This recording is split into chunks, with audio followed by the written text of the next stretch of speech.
Hello dear students, আজকের এই video খুবই গুরুত্বপূর্ণ হতে চলেছে। WBHRB staff nurse grade 2 regarding details তথ্য তোমাদের সাথে শেয়ার করা হবে।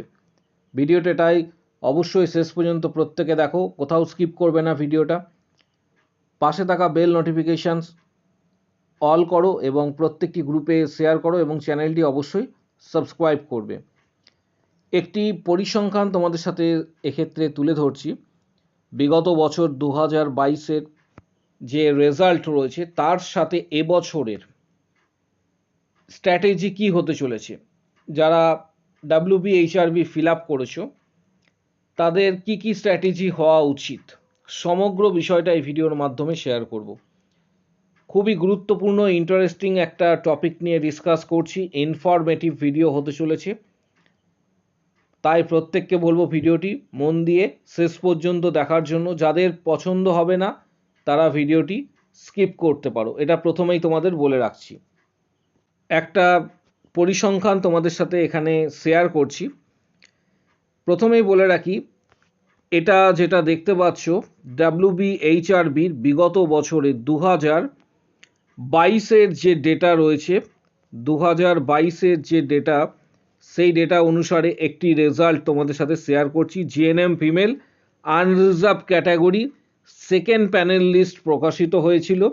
এই সেকেন্ড প্যানেল লিস্টের আনরিজার্ভ ক্যাটাগরির একটা রেজাল্ট এখানে তোমরা দেখতে পাবে যে যার নাম সবার প্রথমে রয়েছে সেকেন্ড লিস্টে, সেই স্টুডেন্টটি আনরিজার্ভ ক্যাটাগরি থেকে বিলং করছে। Marks, total marks obtain 63.26। যে সেকেন্ড হয়েছে তারও কিন্তু 63.26। যে 3 নম্বরে রয়েছে 63.25। যে 4 নম্বরের লিস্টে যার নাম 63.24। 5 নম্বরে 63.24। অর্থাৎ একটা বিষয় তোমরা এখানে বুঝতে পারছো, যেটা আমি মেন দেখানোর চেষ্টা করছি, যে বিগত বছরে রেজাল্টের ডিফারেন্সের সংখ্যা 0.01 মার্কসের।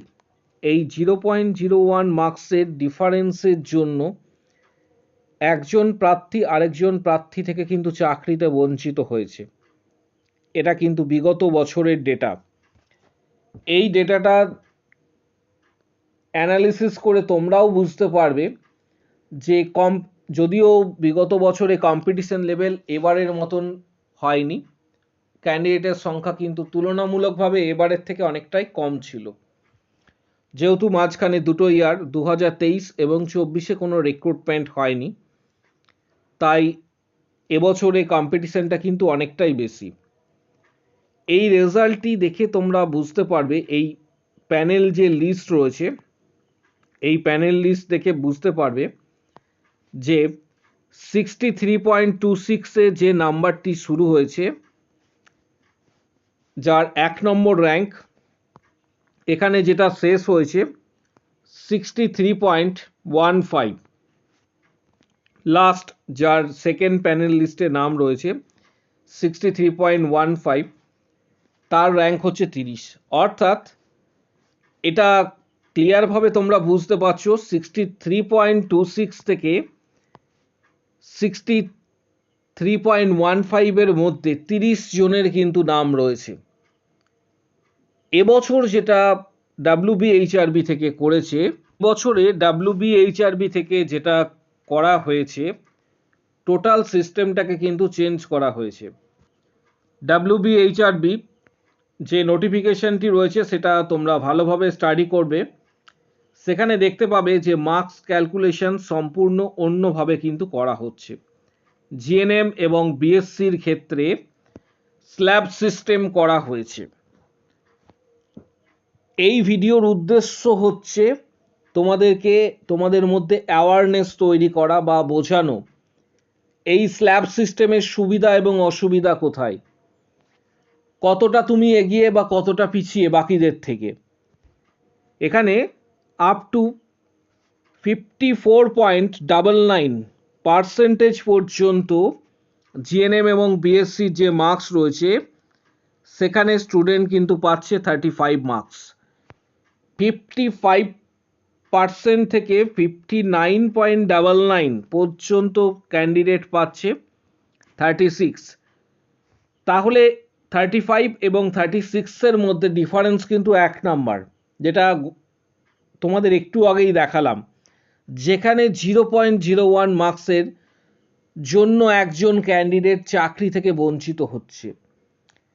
পাশাপাশি 60% থেকে 64.99% যাদের স্ল্যাব রয়েছে তাদের মার্কস 37। 65% থেকে 69.99% পর্যন্ত যারা মার্কস পেয়েছো তাদের মার্কস 38। 70% থেকে 74.99% পর্যন্ত যারা মার্কস পেয়েছো তাদের 39 মার্কস। সর্বোপরি 75 থেকে 100%-এর মধ্যে যারা মার্কস ক্যারি করছে তাদের 40, তাদের যে মার্কস দেওয়া হবে সেটা হচ্ছে 40। এই 35 থেকে 40 যে মার্কস রয়েছে এর মধ্যে ডিফারেন্স কিন্তু 5 নাম্বার। এই 5 নাম্বারের মধ্যে তোমরাও এটা একটা চিন্তা করতে পারো বা নিজেরাও একটা গেস করতে পারো যে কতজন স্টুডেন্ট থাকবে, কতজন স্টুডেন্ট এর মধ্যে থাকবে। এবছরের স্ল্যাব সিস্টেমটাও কিন্তু অনেকটাই কঠিন বিষয়, যেটা কারণ এই মার্কস 35 to 38-এর মধ্যে 3 মার্কসের ডিফারেন্স, 36 থেকে 40-র মধ্যে 4 মার্কসের ডিফারেন্স। পাশাপাশি এইচএসে 30 মার্কস রয়েছে, এইচএসের যে মার্কস ক্যালকুলেশন 30, জিএনএম 40, বিএসসিদের ক্ষেত্রে এইচএসে 25 নাম্বার, বিএসসির ক্ষেত্রে 40, এমএসসির ক্ষেত্রে 5 নাম্বার। যারা এমএসসি করেছো একটা এক্সট্রা বেনিফিট তাদের রয়েছে, প্লাস ইন্টারভিউ থাকছে 15 নাম্বার, এক্সপিরিয়েন্স থাকছে 10 নাম্বার, ডিপ্লোমা 5 নাম্বার। এই ডিপ্লোমা যারা করেছো তাদের তো 100% শিওর ধরেই রাখতে পারো যে তোমাদের লিস্টে নাম থাকার একটা বড় সম্ভাবনা রয়েছে। আমি অলরেডি এই নিয়ে ডিসকাস করেছিলাম, ডিপ্লোমা পোর্শনটা নিয়ে এখন ডিসকাস করছি না। যেটা তোমাদেরকে বিষয়টা আমি শেয়ার করছি সেটা হচ্ছে এখানে যে মার্কস ক্যালকুলেশনসটা তোমরা দেখতে পাচ্ছ, এই 35 যে মার্কসের যে স্ল্যাব রয়েছে 35 to 40 এর মধ্যে ডিফারেন্স কিন্তু 5, 36 to 40-র মধ্যে 4, 36 to 40-র মধ্যে ডিফারেন্স এক্ষেত্রে 3, 38 to 40-র মধ্যে ডিফারেন্স 2, 39 to 40 1। এই যে স্ল্যাব সিস্টেম করা হয়েছে এটা অনেকেই উপকৃত হবে এই স্ল্যাব সিস্টেমের দ্বারা, যারা এক্ষেত্রে ভালো রেজাল্ট করেছে। জিএনএমে যাদের ভালো রেজাল্ট রয়েছে, যেমন 75%-এর ওপর যে সমস্ত ক্যান্ডিডেটরা মার্কস পেয়েছে 75-এর ওপরে বা বিএসসিতে, তাদের ক্ষেত্রে এটা বেনিফিট যে তারা 40 মার্কস তাদের হাতেই রয়েছে। এই 40 মার্কসের মধ্যে 40 তারা পাচ্ছে। কিন্তু একজন ক্যান্ডিডেট যারা 54.99 থেকে আপ টু 54.99 পর্যন্ত যারা মার্কস পেয়েছে বা ক্যারি করছে, পার্সেন্টেজ পেয়েছে, তাদের কিন্তু 35 মার্কস। অর্থাৎ যে ক্যান্ডিডেট 75-এর ওপরে মার্কস পেয়েছে আর যে ক্যান্ডিডেট 54.99 পর্যন্ত মার্কস পেয়েছে তাদের ডিফারেন্স এর মধ্যেই, অর্থাৎ ইন্টারভিউয়ের আগের মধ্যেই তার ডিফারেন্স কিন্তু 5 চলে আসছে, একটা বড় ডিফারেন্স। 5 নাম্বার প্রথমেই কিন্তু তাদের মধ্যে ডিফারেন্স থাকছে। এরপর তো ইন্টারভিউ রয়েছে, সেগুলো আদার্স বিষয়। অ্যাকাডেমিক ডিফারেন্স কিন্তু প্রথমেই চলে আসছে তাদের মধ্যে 5। এই বিষয়টা তাকে একমাত্র যাদের মনে হচ্ছে যে মার্কস কম রয়েছে তাদেরকে এই বিষয়টা খেয়াল রাখতে হবে এবং তাদের চেষ্টা করতে হবে ইন্টারভিউয়ে অ্যাটলিস্ট ভালো মার্কস পাওয়া। এখানে যে 15 নাম্বারটি রয়েছে 15-র মধ্যে অ্যাটলিস্ট, আগেও তোমাদের বলেছিলাম যে ইন্টারভিউয়ের কত মার্কস হাইয়েস্ট দেওয়া হয় বা কত হাইয়েস্ট থাকে, অ্যাটলিস্ট চেষ্টা করা যে ইন্টারভিউয়ে 10 to 12 মধ্যে মার্কস, 12 মার্কস, এই যে মার্কসটা বললাম এটা কিন্তু ডিফিকাল্ট। 10 to 12 মার্কস ক্যারি করা কিন্তু ডিফিকাল্ট। বিগত বছরের যে ডেটা অ্যানালিসিস করে তোমাদের বলছি, খুব ভালো ইন্টারভিউ দিলে সাধারণ ক্ষেত্রে 8 থেকে 10 নম্বরের মধ্যে আসে। 10 to 12 মার্কসটা খুবই ডিফিকাল্ট। আউটস্ট্যান্ডিং যারা ইন্টারভিউ দেয় তারাই কিন্তু এটাই সুযোগ পায় বা এই মার্কসটা ক্যারি করতে পারে। তাহলে তোমাদের এখন করণীয় কি? সামনে তোমরা নিজেদের স্ট্যাটাস দেখতে পাবে, অলরেডি এই রিগার্ডিং ভিডিও করা আছে। হাতে যে সময়টা পাচ্ছ সেই সময়টা ইউটিলাইজ করো প্রত্যেকে। ইন্টারভিউয়ের জন্য রেডি হও। অনেকে রয়েছে যারা বিভিন্ন বেসরকারি অর্গানাইজেশনে কর্মরত রয়েছে, প্রাইভেট অর্গানাইজেশনস, বিভিন্ন নার্সিংহোম, হসপিটালে কর্মরত রয়েছে। সেই সময়টা বাদ দিয়ে অ্যাটলিস্ট প্রত্যেককে বলবো যে ভালোভাবে স্টাডি করো এবং স্ট্র্যাটেজিক্যালি স্টাডি করবে।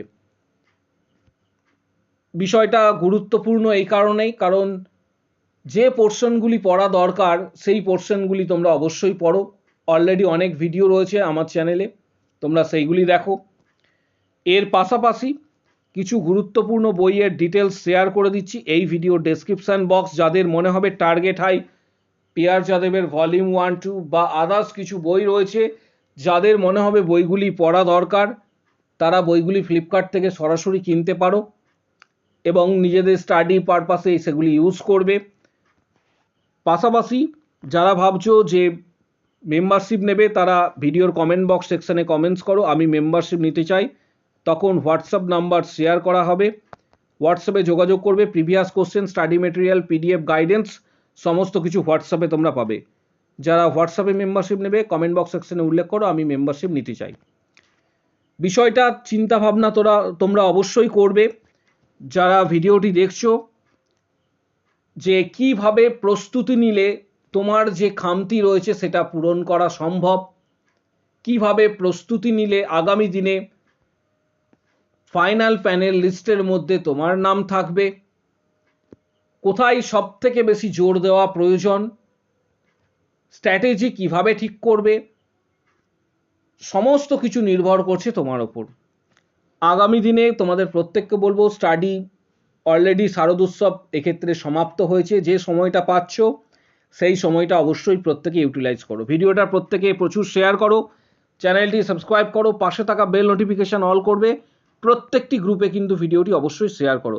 কারো যদি কোনো কোশ্চেন বা কোয়ারি থাকে কমেন্ট বক্স সেকশন ওপেন রয়েছে, সেখানে কিন্তু অবশ্যই নিজের মতামত ব্যক্ত করো। আজকের ভিডিও এই পর্যন্ত।